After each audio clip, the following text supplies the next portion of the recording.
তুমি এটা কি মাছ কাটছো? আজকে আমি কাটছি এই যে কর্তি মাছ, ছোট মাছ কর্তি। ও কর্তি। আচ্ছা, বাহ, গ্লেজ দিচ্ছে একদম একদম পুরো। রূপোর মাছ, এটা রূপোর মাছ।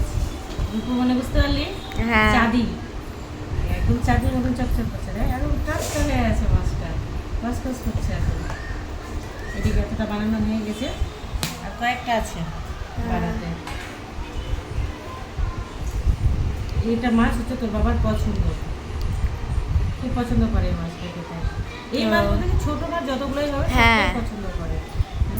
আজকে সকালবেলায় উঠে উঠে এই মাছটা নিয়ে নিয়েছে, আর বলছে যে একটু হালকা করে।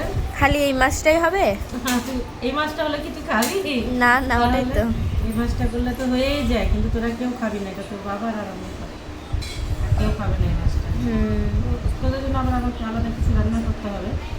তো ভেবে রেখেছি যে চিকেন করবো, হ্যাঁ, কিন্তু আগে মাছটা কাটতে হবে, একটু দেরি হয়ে গেলে না মাছটা নরম হয়ে যাবে। এই তো হয়ে গিয়েছে। হ্যাঁ, বেশি নাই, অল্প একটু আছে। এটা রান্না করবো, তারপরে চিকেন করবো। আরও দেখি কী কী রান্না ঘরে গেলে তো আইটেম অনেকটা বেরোবে আবার। হ্যাঁ, ঠিক আছে, তো করে নিই এটা। ঠিক আছে।